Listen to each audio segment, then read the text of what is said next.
ఇది ఒక స్వతంత్ర సంగ్రామం కోసం ఎలా పోరాడారో, కానీ ఈ చెత్త నుంచి మనం ఈ స్వతంత్రం పొందాలి అంటే ఇది పడేస్తే కాదు, కాల్చేస్తే కాదు, నీళ్ళలో వేస్తే కాదు.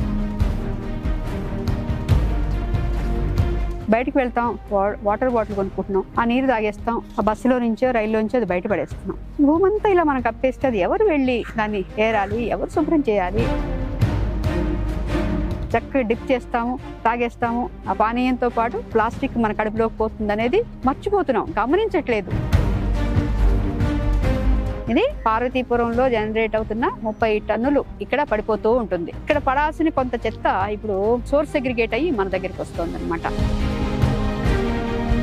డైపర్స్ వస్తుంటాయి, శానిటరీ ప్యాడ్స్ వస్తుంటాయి, ఫుడ్ వేస్ట్ వస్తుంటుంది, అన్నీ వస్తాయి. 11 క్వింటాల నుంచి 12 క్వింటాల వరకు రోజు చెత్తని అయితే సేకరిస్తున్నాం. 35 టన్నుల వరకు నెలలో చేస్తున్నాం. ఆన్ యావరేజ్ 85-90 వేలు వరకు చేస్తున్నాం. చిన్న చిన్న పిల్లలకి కిడ్నీస్ ఎందుకు పోతున్నాయి, క్యాన్సర్లు ఎందుకు వస్తున్నాయి, బీపీలు ఎందుకు పెరుగుతున్నాయి, ఈ పీసీఓడీలు, రకరకాల లైఫ్ స్టైల్ రిలేటెడ్ డిసీజెస్ ఎందుకు వస్తున్నాయి? మనం ప్రకృతిని కాపాడుకుందాం, ప్రకృతి దగ్గరగా బతుకుదాం అనే ఆలోచన వచ్చినప్పుడు ముందు నా చేతుల్లో ఏముంది? ఇప్పుడు ఇక్కడ చెత్త ఉంది. చెత్తంతా తీసుకువెళ్ళి ఒక స్వచ్ఛ భారత్ పన్నులు కట్టేస్తున్నాం కదా, ప్రైమ్ మినిస్టర్, చీఫ్ మినిస్టర్ చేస్తారు, లేదు అధికారులు చేస్తారు అనుకునే భావన మనలో ముందుగా పోవాలి. రోజు రోజుకి ఒక అవగాహన పెంచుకుంటూ మేము కూడా ఈ చిన్న ఇండస్ట్రీ పెడితే బాగుంటుంది కదా, ఎక్కడికో పోయి ఏదో ఉద్యోగం చేసే బదులు మన ఊర్లో ఉంటూ మనం పొల్యూషన్ తగ్గించే పనులు మనం చేద్దామని యువత ఇప్పుడే ఇంకా ముందుకు వస్తున్నారు. ఇది చాలా పెద్ద బిజినెస్ యాక్చువల్గా. అయితే మనము వాళ్ళు సేకరిస్తున్న దాని మీద మన దృష్టి లేదు. మన దృష్టి ఏదైతే వ్యర్థంగా పోతుందో, ఏదైతే రీసైకిల్ కాకుండా భూమిలో కలిసిపోతుందో దాని మీద దృష్టి పెట్టాం కాబట్టి వాళ్ళతో మనకి పోటీ కాకుండా ఉంది. మనల్ని కూడా వాళ్ళు వదిలేశారు. నేనంటాను, స్వార్థం ఉన్న జీవులం అయితే నేను బాగా బతకాలి, నా వచ్చే బిడ్డలు, నా తర్వాత తరాలు కూడా బాగా బతకాలని కోరుకోవడం స్వార్థం. ఆ స్వార్థం నిజంగా మనకు ఉన్నవాళ్ళమైతే ఈ పని జరగదంటాను నేను. నా బిడ్డలు కూడా ఈ భూమి మీద బతకాలి అనుకున్నప్పుడు ఈ భూమిని ఎలా బాగు చేసుకోవాలనుకుంటాను, కానీ పాడు చేసుకొని వెళ్ళాలి అనుకోం. స్వార్థం అంటే అర్థం తెలియక బతుకుతున్నాం.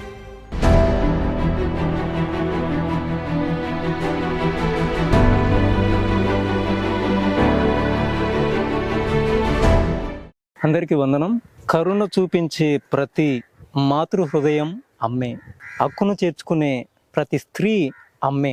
ఎందరో అభాగ్యులకి అమ్మలా సేవలు అందిస్తున్న ఒక విశిష్ట వ్యక్తిని ఈరోజు నేను పరిచయం చేస్తున్నాను. మన ఎదురుగా ఉన్నవారు పద్మజమ్మ. పార్వతీపురం జట్టు ఆశ్రమంలో ఎంతో మంది అభాగ్యులకి అమ్మ ఆశ్రయం కల్పించడంతో పాటు దేశంలోనే ఒక వినూత్నమైన ప్రాజెక్టు చెత్త నుంచి సంపద సృష్టించడం, తడి పొడి చెత్తను వేరు చేసి దాన్ని సరైన పద్ధతిలో రీసైకిల్ చేసే ఒక గొప్ప ప్రాజెక్ట్ని అమ్మ నడిపిస్తున్నారు. అలాగే మరెన్నో సేవలు కూడా అమ్మ అందిస్తున్నారు. ఆ వివరాలన్నీ కూడా మనం తెలుసుకుందాం. అమ్మ నమస్తే. ఒక ప్రభుత్వ ఉద్యోగిగా గ్రూప్ 1 కేడర్లో పనిచేసిన మీరు చక్కని ఉద్యోగాన్ని వదిలేసి సేవలోకి ఎందుకు వచ్చారో ఫస్ట్ చెప్పండి అమ్మ. నేను ప్రభుత్వ ఉద్యోగము ఎక్కువ రోజులు చేయాలి అన్న ఉద్దేశంతో నేను ప్రయత్నం చేయలేదు. ముందు కూడా కొన్నాళ్ళు చేద్దాం, కొంత అనుభవం గడిద్దాం, అడ్మినిస్ట్రేషన్ కూడా ఎలా చేయాలో నేర్చుకుందాం. తరువాత ఒక ప్రాంతంలో పిల్లలతో వ్యవసాయ సంబంధమైన పనులు, వ్యవసాయ సంబంధమైన వృత్తులు, పరిశ్రమలు, వీటి వైపు పనిచేద్దామని ఒక ఆలోచనతో ఉండేదాన్ని ముందు నుంచి కూడా. అదే క్రమంలో నేను కొన్నాళ్ళ పాటు చేసి ఉద్యోగం ఇంకా చాలు చేసింది అని నిర్ణయం చేసుకున్నాను. అలా మీరు జట్టు ఆశ్రమంలోకి ఎప్పుడు వచ్చారు? మీకు ఎలా పరిచయం అయింది జట్టు ఆశ్రమం? నేను చైల్డ్ లేబర్ కోఆర్డినేటర్గా హైదరాబాద్లో పనిచేసేటప్పుడు హరికాల వళవన్ గారు, తర్వాత అప్పుడు సర్చ్ సిఇఓ గారు విజయకుమార్ గారు నాకు ఈ ప్రాంతంతో పరిచయం చేస్తూ పార్నేడు మాస్టర్ని పరిచయం చేశారు. పార్నేడు మాస్టర్ అప్పటికే ఒక ఆశ్రమం నడుపుతున్నారు. ఆ ఆశ్రమం కూడా కమ్యూనిటీ హెల్ప్తో నడుస్తోంది. ఈ చుట్టుపక్కల ఒక కమ్యూన్ లాంటి జీవన విధానం ఇక్కడ నెలకొల్పుకోవడానికి మంచి అవకాశం ఉంది అని చెప్పి తెలుసుకొని నేను ఇక్కడికి రావడం జరిగింది. అమ్మ, ప్రభుత్వ ఉద్యోగం అనేది సౌకర్యవంతం, అలాగే ఆర్థిక పరంగా మనకి ఒక ధైర్యాన్ని, స్థైర్యాన్ని ఇచ్చే ఉద్యోగం. దాన్ని వదిలిపెట్టి ఈ రంగంలోకి వచ్చిన తర్వాత మీరు సంతృప్తిగానే ఉన్నారా? ఎందుకనంటే సమాజ సేవ అంటే ఈరోజు అంత సులభం కాదు. అడుగు అడుగున సమాజ సేవ చేసేవాళ్ళని తప్పుగా చూసే పరిస్థితులు ఇప్పుడు ఉన్నాయి. మహిళగా మీరు ఎన్నో అనుమానాలు, అవమానాలుకి ఎదుర్కొని ఉంటారు, ఎన్నో ఇబ్బందులు కూడా పడి ఉంటారు కదా. ఎందుకు వచ్చానరా ఈ రంగంలోకి అనే పరిస్థితులు మీకు అనిపించిన సందర్భాలు కానీ, అసలు ఓవరాల్ గా మీకు సంతృప్తి సంతృప్తిగా ఉన్నారా? ఒక మంచి పని చేయాలన్న సంకల్పం వచ్చినప్పుడు మనకు తెలుసు దారిలో అడ్డంకులు కూడా ఉంటాయి, కానీ ఈ అడ్డంకుల్ని మనం అధిగమించి ముందుకు వెళ్తూ ఉంటే సమాజం ఎంత చక్కగా మనకి సపోర్ట్ ఇస్తుంది అనడానికి ఇక్కడ ఆశ్రమమే ఉదాహరణ. చేతిలో పైసా లేకుండా ఇక్కడికి వచ్చి కూర్చుంటే ఇప్పుడు మాకు తిండి తిప్పలకి ఇబ్బంది లేదు, రేపనే దానికి చింత లేదు, తిరిగి ఏం చేస్తే బాగుంటుంది ఆశ్రమానికి అని అనేక మంది తల్లులు తండ్రులు పిల్లలు ఆశ్రమం గురించి ఆలోచన చేసేవాళ్ళు ఉన్నారు. మరి తిరిగి ఇంత చక్కటి వాతావరణంలో మనం ఉంటూ సమాజానికి మనం తిరిగి ఎంత చేయాలి, తతోధికంగా చేయాలి కదా. ఈ ఆలోచనతోనే ఇక్కడ పిల్లలు తల్లులు అందరం ముందుకు వెళ్తున్నాం అనమాట. అంటే మీరు ఇబ్బందులు ఎదుర్కొన్నప్పటికీ వాటిని సంతోషంగా మీరు ఫేస్ చేసి సంతృప్తిగా ఉన్నారు, అంతే కదమ్మా? అన్నిటికన్నా ముఖ్యంగా ప్రభుత్వాల వల్లే కావడం లేదు చెత్త సేకరణ అనేది. మన భారతదేశంలో ఇంటింటి చెత్త అనేది పెద్ద సమస్య. ఎంతో ప్రగతి సాధించామని అనుకున్నప్పటికీ చెత్త సేకరణ నిర్వహణ అలాగే చెత్తని ఉపయుక్తంగా మలచడంలో ఇప్పటికీ మనం అట్టడుగు స్థానంలోనే ఉన్నాం. ఇది ప్రభుత్వాలదే అనే ఒక సైకాలజీ అనండి, లేకపోతే మన ఆలోచన ధోరణి చెత్త విషయంలో మనల్ని ఎప్పటికీ ఇంకా అలాగే అట్టడుగు స్థానంలో ఉంచుతుంది. ఇలాంటి చెత్తని మీరు సేకరించి దాన్ని రీసైకిల్ చేయాలనే ఆలోచన రావడానికి కారణం?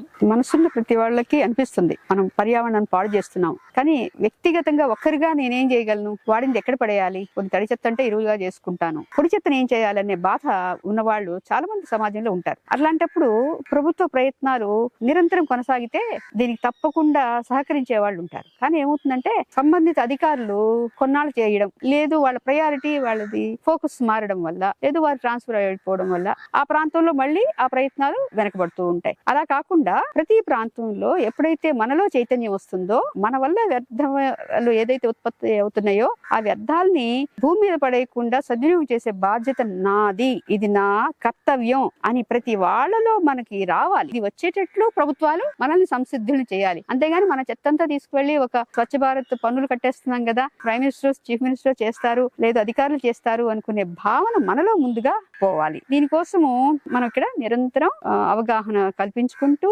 అనేక ప్రయత్నాలు చేస్తూ పొడి చెత్తని తడి చెత్తని వేరు చేయించడం మొదలుపెట్టాం. అలాగా 2 కాలనీల్లో ఎప్పుడైతే మొదలెట్టామో దానికి ఆ పొడి చెత్తని ఏం చేయాలో సంసిద్ధత లేక స్థానిక ప్రభుత్వాలు దాన్ని వదిలేయడం వల్ల అప్పుడు అందరం అనుకున్నాం మనం అందరం వీళ్ళలో వేరు చేస్తున్నామే, దీన్ని వీళ్ళు మళ్ళీ మన కళ్ళ ముందే కలిపేసి అక్కడ పడేస్తున్నారు, మళ్ళీ కాల్ చేస్తున్నారు, చెరువులు ముంచేస్తున్నారు. ఇలా కాదు కదా, మనం కనీసం మనం వేరు చేసుకున్నదంతా మనం ఒక చోట వేసి ఆ ఒక చోట అనేది ఎక్కడ వేసినా ఎవరికైనా అభ్యంతరం ఉంటుంది. ఏమిటి సేఫెస్ట్ ప్లేస్ అంటే ఆశ్రమంలోకి వచ్చి ఎవరు ప్రశ్నించరు కాబట్టి అది కొద్దిగా రిస్క్ తో కూడిన పని అయినప్పటికీ అధికారులకి కూడా తెలియజేశాము, ఇక్కడ మేము ఈ పని చేయబోతున్నామండి, ఇది పర్యావరణ హితంగా చేయబోతున్నాం, దీనికి అనుమతులు కూడా ఇవ్వండి అని పెట్టాం. కానీ ఇంతవరకు అనుమతి రాలేదు, కానీ చేస్తున్నది మంచి పని కదా ముందుకు వెళ్దాం అనుకుంటూ దీనికి ముందుకు వెళ్ళాం. ఈ మధ్య కాలంలో ఇక్కడ ఒక భూమి కూడా తీసుకొని అక్కడ ప్రత్యేకమైన రీసైక్లింగ్ యూనిట్ పెట్టడానికి దాన్ని ఇండస్ట్రియల్ ల్యాండ్ గా కూడా మార్చుకోవడం జరిగింది. అందాక ముందు అలవాటు పడిన కొంతమంది ఇప్పుడు కొత్తగా అలవాటు చేసుకుంటున్న వాళ్ళు ఇలాగా వేల మంది ఈ వేస్ట్ ని ఇప్పుడు సెగ్రిగేట్ చేస్తున్నారు. పార్వతీపురమే కాకుండా చుట్టుపక్కల గ్రామాల్లో కూడా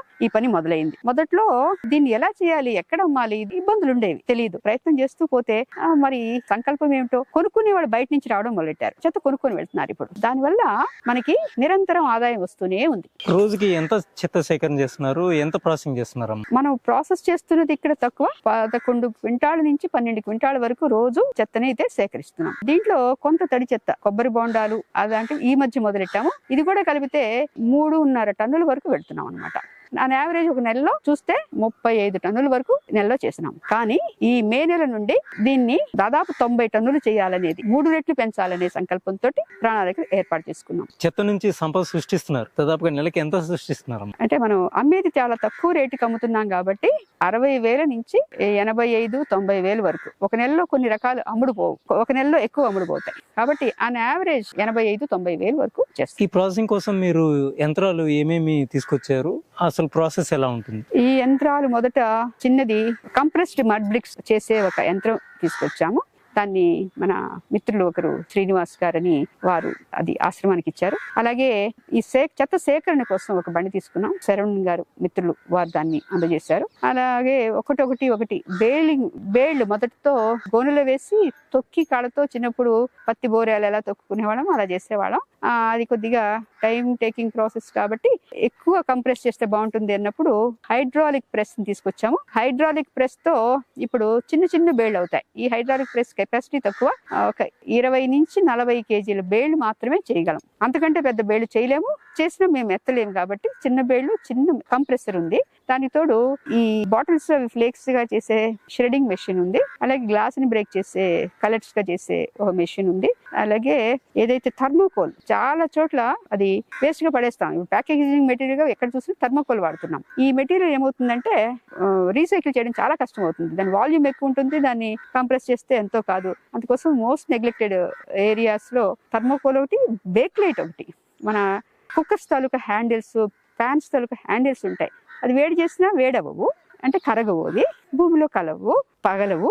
వీటితో ఎవరు కూడా ఈ హ్యాండిల్స్ ఇవి ఊరికే పడేస్తారు. మనం ఎదురు తిరిగి మీరు ట్రాన్స్పోర్ట్ కాస్ట్ ఇచ్చినా కూడా అవి తీసుకువెళ్ళరు. సో ఇది మెల్టింగ్ పాయింట్ రీచ్ అవ్వడము కొన్ని పీవీసీలు, అలాగే బేక్ లైట్లు, థర్మోకోలు అసలు మొండివి అనమాట. వీటిని ఎవ్వరూ రీసైకిల్ చేయట్లేదు. మనం వాటిని కూడా రీసైకిల్ చేస్తున్నాం. వాటితో కన్స్ట్రక్షన్ మెటీరియల్ గా మార్చుకుంటున్నాం. వాటితో లైట్ బ్రిక్స్ కావాలంటే థర్మోకోల్ వాడుకుంటాం, హెవీ బ్రిక్స్ కావాలంటే బేక్ లైట్ లాంటివి, అలా ఏదైనా హెవీ వేస్ట్ ఏదైతే రీసైకిల్ కాదో అలాంటివి వాడుకుంటున్నాం. అలాగే ఇటుకలు తయారు చేసే మెషిన్ కూడా ఒకటి తెచ్చుకున్నాం. అలాగే కొబ్బరి బోండాల నుంచి కోకోపీట్ తీసే ష్రెడింగ్ చేసే మెషిన్ కూడా ఒకటి తెచ్చుకున్నాము. అరటి నార తీసే మెషిన్లు ముందు నుంచి ప్రయత్నం చేసాం. అది అరటి నారతో పేపర్ చేయడం కూడా చిన్నది ప్రయత్నం చేసాం.